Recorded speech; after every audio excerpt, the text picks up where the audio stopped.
नमस्कार, शाम के 7 बज रहे हैं, वक्त हो गया है फास्ट एंड फैक्ट्स का। मैं हूं आपके साथ में मानसा मलिक और मेरे साथ है सचिन। आइए दिखाते हैं आपको आज की बड़ी खबरें पूरी रिसर्च के साथ। सरकार ने उन खबरों को गलत बताया है जिनमें कहा जा रहा था कि आईटी बिल में संशोधन के बाद घर में रखा सोना भी जांच के दायरे में आ जाएगा। अगर आप अपने पास रखे सोने का हिसाब दे सकते हैं तो आपको चिंता करने की जरूरत नहीं। आपके पुश्तैनी सोने पर सरकार की नजर नहीं है। घर में रखे सोने का हिसाब है आपके पास? अगर हां तो चिंता की जरूरत नहीं। अगर नहीं तो टेंशन बढ़ सकती है। अगर आपके घर में रखा सोना आपकी आय के मुताबिक है, यानी आप उसका हिसाब दे सकते हैं, तो उस पर कोई खतरा नहीं है। सरकार ने कहा है कि अगर तय सीमा के अंदर घर में सोना रखा गया है तो घबराने की कोई जरूरत नहीं है। सरकार ने यह भी तय कर दिया है कि शादीशुदा अविवाहित महिलाओं और पुरुषों के पास कितना सोना होने पर वो जांच के दायरे में नहीं आएगा। विवाहित महिलाओं के पास अगर 500 ग्राम सोना है तो वो जांच के दायरे में नहीं आएगा। अगर अविवाहित महिला के पास 250 ग्राम सोना है तो उस पर भी कोई कार्रवाई नहीं की जाएगी। वहीं पुरुषों को अधिकतम 100 ग्राम सोना रखने की छूट है। अगर इस सीमा से ज्यादा सोना किसी के पास पाया जाता है तो वो आयकर विभाग की जांच के दायरे में आएगा। आपको टेंशन करने की जरूरत नहीं है अगर आपके पास घोषित आमदनी से खरीदा सोना या ज्वेलरी है। अगर खेती से हुई छूट के दायरे में आने वाली आमदनी से खरीदा सोना या ज्वेलरी है। अगर जायज तरीके से मिला पुश्तैनी सोना या ज्वेलरी है। अगर घरेलू बचत से आपने सोना या ज्वेलरी खरीदी है। सरकार ने उन अफवाहों को खारिज किया है जिसमें ये कहा जा रहा था कि लोकसभा में पास हुए आईटी संशोधित बिल के बाद घर में रखा सोना भी जांच के दायरे में आ गया है। सोना के बारे में गलत प्रचार हो रहे। सोना जो आपका क्या कहते एंसेस्ट्रल प्रॉपर्टी है, नहीं तो पहले से आपके पास सोना है, इसके बारे में कोई पूछने वाले नहीं है। ये 2 नवंबर 8 तारीख के बाद आप जाके कोई खरीद करे 1 किलो 2 किलो ऐसा करके हम डिक्लेयर करेंगे, कहेंगे हमारा पुराना है, तो आपको एक्सप्लेन करना पड़ेगा ये कहाँ से आया। नोट बैन के बाद इस तरह की अटकलें लगाई जा रही थीं कि सरकार घर में सोना रखने को लेकर कुछ पाबंदियां लगा सकती है, लेकिन सरकार ने साफ कर दिया है कि ऐसी कोई तैयारी नहीं है। नोट बैन के बाद अचानक सोने की खरीदारी काफी बढ़ गई थी और ऐसे कयास लगाए गए कि लोग अपने काले धन को सोने में बदल रहे हैं। ब्यूरो रिपोर्ट, जी मीडिया। देश के 25 शहरों में नोट के बदले 250 किलो सोना बेचने वाले 600 ज्वेलर्स से directorate general of central excise intelligence ने नोटिस भेजकर जवाब मांगा है। नगरोटा हमले में शहीद हुए जवानों के पार्थिव शरीर आज पैतृक गांव पहुंचे तो माहौल गमगीन हो गया। नगरोटा हमले में शहीद हुए मेजर अक्षय गिरीश कुमार का पार्थिव शरीर बेंगलुरु के एयरफोर्स स्टेशन पर लाया गया। शहीद हवलदार सुखराज सिंह का पार्थिव शरीर पंजाब के बाटला में उनके पैतृक गांव पहुंचा। महाराष्ट्र के पंढरपुर के रहने वाले जवान गोसावी कुणाल का पार्थिव शरीर पहुंचा तो लोगों ने रक्षा मंत्री से पाकिस्तान का नामो निशान मिटाने के लिए कहा। राजस्थान के धौलपुर के रहने वाले शहीद राघवेंद्र सिंह के परिवार में भी मातम है।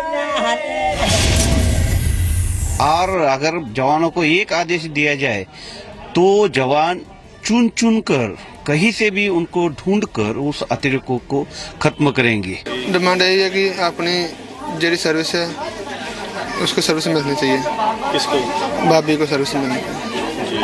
हमारी पूरी ग्राम पंचायत में दुख का बड़ा कहर टूट पड़ा है, लेकिन ये बड़े गर्व की बात है कि उन्होंने देश के काम आया, इससे अपनी ग्राम पंचायत का, जिले का नाम रोशन किया। मंगलवार को सुबह 5 बजे 3 आतंकियों ने जम्मू के नगरोटा में आर्मी कैंप पर हमला किया। आतंकियों ने 2 महिलाओं और 2 बच्चों समेत 12 जवानों को बंधक बना लिया था। कई घंटे चले ऑपरेशन के बाद तीनों आतंकियों को मार गिराया गया। 2 अफसरों समेत 7 जवान शहीद हो गए। 29 नवंबर को ही सांबा में बीएसएफ ने 3 आतंकियों को मार गिराया था। इन आतंकियों ने बॉर्डर पार से 80 मीटर की सुरंग के जरिए घुसपैठ की थी। नगरोटा आतंकी हमले के बाद वैष्णो देवी में हाई अलर्ट घोषित कर दिया गया है। राहुल गांधी के ट्विटर अकाउंट के बाद आज कांग्रेस का ट्विटर अकाउंट भी हैक हो गया। दोनों अकाउंट से आपत्तिजनक ट्वीट किए गए इस मामले में दिल्ली पुलिस ने कार्रवाई करते हुए एफआईआर दर्ज की है। वहीं आईटी मंत्रालय ने राहुल गांधी के ट्विटर अकाउंट के पिछले 6 दिनों का ब्यौरा मांगा है। हमारे सर्टिन ने तुरंत ट्विटर विभाग से बात करके इन ट्विटर्स को हटवाया और बाकी उनके दफ्तर से आग्रह किया गया है कि कृपया करके आप बताएं कि पिछले 1 हफ्ते में इस अकाउंट को किस तरह से लॉगिन किया है। हम लोगों ने immediately inquiry and investigation start कर दिया है। एफआईआर हमने दर्ज कर ली है और जो इन्वेस्टिगेशन के जितने भी एस्पेक्ट्स होते हैं साइबर क्राइम के रिलेटेड वो प्रोसेस हमने शुरू कर दिया है। भारतीय राजनीति में इससे शर्मनाक और कोई घटना हो नहीं सकती। नफरत की राजनीति, ऐसी राजनीति जो किसी भी विरोध या किसी भी विरोधी स्वर को कुचल देना चाहती है। किन लोग हैं, माने असंतुष्ट लोग हैं जिसके साथ राहुल गांधी ने दुर्व्यवहार किया है, वो पहले से कोर्ट जानते थे, उनका है, ये किसी बार का नहीं है। कल रात को करीब 8:40 पर राहुल गांधी का ऑफिशियल ट्विटर अकाउंट हैक हुआ। राहुल गांधी के ट्विटर हैंडल से हैकिंग के बाद लगभग 1 घंटे तक ट्वीट होते रहे। राहुल गांधी के ट्विटर हैंडल से ऑफिशियल ट्वीट बुधवार दोपहर 2 बजे हुआ था। राहुल गांधी ने 2015 में ट्विटर ज्वाइन किया था, यानी कि ट्विटर हैंडल बनाया था। ममता बनर्जी की इंडिगो फ्लाइट के कोलकाता एयरपोर्ट पर उतरने में हुई गफलत को लेकर आज संसद में हंगामा हुआ। ममता बनर्जी की फ्लाइट के मुद्दे को टीएमसी सांसद संदीप बंदोपाध्याय ने लोकसभा और डेरेक ओब्रायन ने राज्यसभा में उठाया। सरकार ने भी माना कि मामला गंभीर है और डीजीसीएस की जांच करेगा। What we are asking for, that whether any motive is functioning behind it, it is not an Air India flight. It was an Indigo flight. Mamata Banerjee normally travels in Air India by Indigo flight, and ATC controlled by central government. वो खुद हर चीज में politics करती हैं, इसलिए उनको हर चीज में पॉलिटिक्स दिखाई देती है। उनको सरकार में आने के बाद थोड़ी प्लेन में चढ़ने की आदत हुई है, तो उनको एक्सपीरियंस हुआ नहीं। Under the circumstances, the DGCA has ordered an inquiry to ascertain as to how the 3 flights have reported low fuel. Congress ने ममता बनर्जी विमान विवाद को भी नोट बैन से जोड़ दिया। जो डिमोनेटाइजेशन के बारे में एजिटेशन चल रहा है ना, आप सुनिए, Mamata Banerjee is moving from Calcutta to Patna, Patna to Lucknow, so many places she is going, so her life is in danger. मामले पर इंडिगो एयरलाइंस ने भी सफाई दी। फ्लाइट को एयर ट्रैफिक की वजह से कुछ देर के लिए लैंडिंग से रोका गया था। फ्लाइट के पायलट ने एटीसी को बताया कि उसके पास कोलकाता के एयर स्पेस में चक्कर लगाने के लिए अभी भी 8 मिनट का फ्यूल बाकी है। इसके बाद वैकल्पिक हवाई अड्डे पर लैंडिंग की तैयारी करनी होगी। ममता बनर्जी कल इंडिगो की फ्लाइट से पटना से कोलकाता जा रही थी। कोलकाता एयर स्पेस में इंडिगो की फ्लाइट से आगे 8 और फ्लाइट थी। इंडिगो के पायलट ने एटीसी को लो फ्यूल यानी कम ईंधन की जानकारी दी। इस वक्त इंडिगो की फ्लाइट 8 से तीसरे नंबर पर पहुंच चुकी थी। एटीसी के मुताबिक पायलट ने इमरजेंसी लैंडिंग की मांग नहीं की थी। Civil aviation minister Ashok Gajapati Raju के मुताबिक फ्लाइट को लेकर 13 मिनट तक हवा में चक्कर लगाना पड़ा, न कि 30 से 40 मिनट तक। राज्यसभा में आज पीएम मोदी मौजूद थे, लेकिन विपक्ष हंगामा करता रहा। शीतकालीन सत्र की शुरुआत से ही विपक्ष पीएम मोदी की मौजूदगी में नोट बैन के मुद्दे पर चर्चा की मांग कर रहा है। पीएम मोदी आज दूसरी बार राज्यसभा पहुंचे, लेकिन विपक्ष का हंगामे वाला रुख बरकरार रहा। विपक्ष पीएम मोदी से माफी की मांग कर रहा है। ब्लैक मनी के हम खिलाफ हैं, लेकिन कुछ बोलना चाहें तो किसको सुनाएं? माननीय प्रधानमंत्री जी को सुनाएं। माननीय प्रधानमंत्री जी उसके बाद उत्तर देंगे, बहुत अच्छी बात है। लेकिन हमारी भावनाएं, आपकी भावनाएं भी सुने। सरकार हमारे विपक्ष के, हमारे सत्ताधारी पार्टी की धारणा भी सुने और हमारी भी धारणा सुने। सभापति ने गतिरोध सुलझाने की कोशिश की, लेकिन विपक्ष के नेता आज माफी की जिद पर अड़े रहे। Please understand the entire opposition. Your question. Sir, the entire opposition is one. The statements are being made outside. I'm fully supporting what the leader of the opposition has said. We are not in the debate. We want a debate. We want a debate. शीतकालीन सत्र की शुरुआत से ही विपक्ष PM Modi की मौजूदगी में चर्चा की मांग कर रहा है। पीएम मोदी कल सुबह लोकसभा में मौजूद थे, लेकिन विपक्ष की तरफ से हंगामा होता रहा। इससे पहले 24 नवंबर को पीएम मोदी राज्यसभा में पहुंचे, जिसके बाद चर्चा शुरू हुई। लेकिन लंच के बाद पीएम मोदी की गैर मौजूदगी की वजह से विपक्ष ने फिर हंगामा शुरू कर दिया। हंगामे के बाद राज्यसभा को दोपहर 2 बजे तक के लिए स्थगित कर दिया गया। 500 के पुराने नोट कल से पेट्रोल पंप, हवाई अड्डों और टोल नाकों पर नहीं चलेंगे। 500 के पुराने नोट चलाने के लिए दी गई छूट में फिर बदलाव कर दिया गया है। अब पेट्रोल, डीजल, गैस और एयर टिकट खरीदने में इनका इस्तेमाल 2 दिसंबर तक यानी कल आधी रात तक ही किया जा सकेगा। सरकार ने पहले इसके लिए 15 दिसंबर तक छूट दी थी। मैं मोदी जी को कह रही हूँ हाथ जोड़ के कि आधार कार्ड छोड़ दीजिए, उधार कार्ड दे दीजिए 6 महीने तक, जब तक आपके बैंक के पैसे बैंक तक पहुंच जाए। लेकिन जिस तरीके से इस स्कीम को इम्प्लीमेंट किया गया, जिस तरह से लोगों को कष्ट हुआ, किसानों को, मजदूरों को, उस चीज के हम खिलाफ हैं। 24 नवंबर को जरूरी सुविधाओं के लिए 500 रुपए के इस्तेमाल करने की छूट को 15 दिसंबर तक के लिए बढ़ा दिया गया था।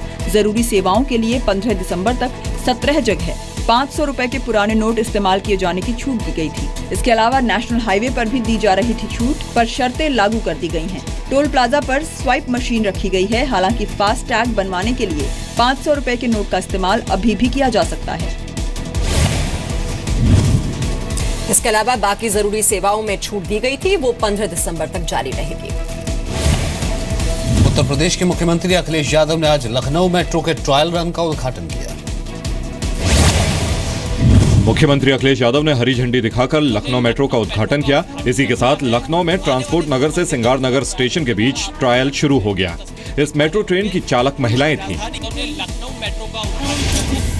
अनुभव के बारे में पूछेंगे तो मेरे पास वर्ड्स नहीं है। मैं अपनी खुशी का इजहार करने में बहुत प्रॉब्लम हो रही है। मतलब मैं किस वर्ड का यूज करूं अपने एक्साइटमेंट को एक्सप्लेन करने के लिए। बहुत खुशी हो रही है कि मेरे से देखकर लोग सीखेंगे, और सबसे अच्छी बात यह है कि यहाँ पे लड़कियों को उन्होंने बहुत ही ज़्यादा मोटिवेट किया है। सो बहुत ही अच्छा लग रहा है। एक्सप्रेसवे कम समय में बनाया, मेट्रो बना दिया, और कम से कम जनता को ये भरोसा है कि समाजवादी पार्टी के लोग जो कहते हैं वो पूरा करते हैं। दुनिया के लोग काशी में आते हैं, अगर वहाँ भी मेट्रो बन जाएगा, और जनता से मुझे उम्मीद है आने वाले चुनाव में भारी बहुमत से जिता देंगे, जिससे हम अपने वादे को लक्ष्य को पूरा कर सकें। जो मेट्रो को बनाने वाले लोग हैं वो ये कह रहे हैं कि अभी इसके लिए 4 महीने लगेंगे आम जनता को इसको लोगों को सफर करने के लिए, खोलने के लिए। तो जब अभी 4 महीने इसके अंदर और लगेंगे तो इसका मतलब इतना जल्दबाजी क्यों हो रही है? आम लोगों के लिए मेट्रो सुविधा 26 मार्च 2017 से शुरू होगी। लखनऊ मेट्रो के पहले चरण में लगभग 6,500 करोड़ रुपए की लागत आई है। 1 जनवरी 2017 से चारबाग स्टेशन तक ट्रायल रन होगा। ट्रायल रन के सफल होने के बाद कुल 6 मेट्रो ट्रेन इस रूट पर चलाई जाएंगी। हर 2.5 मिनट पर एक मेट्रो आएगी। अभी 8.5 किलोमीटर के सफर में मेट्रो के 8 स्टेशन होंगे। कोहरे की वजह से राजधानी दिल्ली समेत पूरे उत्तर भारत में लोग प्रभावित हुए। पूरा उत्तर भारत सुबह के वक्त घने कोहरे की चपेट में था। उत्तर प्रदेश के हमीरपुर में कोहरे की वजह से हुए ट्रक और ऑटो की आमने सामने की टक्कर में 2 लोगों की मौत हो गई, 6 लोग घायल हो गए। यमुना एक्सप्रेस वे पर मथुरा में 12 गाड़ियां एक दूसरे से टकरा गईं। हादसे में 1 व्यक्ति की मौत हो गई, 10 घायल हो गए। राजधानी दिल्ली में भी एयरपोर्ट पर ऑपरेशन कुछ देर के लिए ठप करना पड़ा। कोहरे की वजह से विजिबिलिटी 50 मीटर की रह गई थी। राजधानी दिल्ली समेत पूरे एनसीआर को घने कोहरे ने अपनी आगोश में ले लिया है। दिल्ली समेत पूरे एनसीआर में 50 मीटर से भी कम विजिबिलिटी है। उत्तर रेलवे के मुताबिक कोहरे की वजह से 50 ट्रेन देरी से चल रही हैं। मौसम विभाग के अनुसार दिल्ली में पूरे हफ्ते घना कोहरा रहेगा।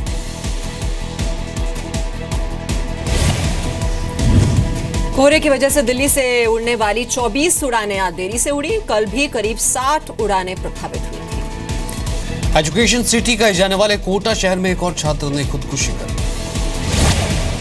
छात्रा का नाम महिमा था। वो कोचिंग के लिए बड़ी उम्मीदों के साथ हरियाणा से कोटा गई थी।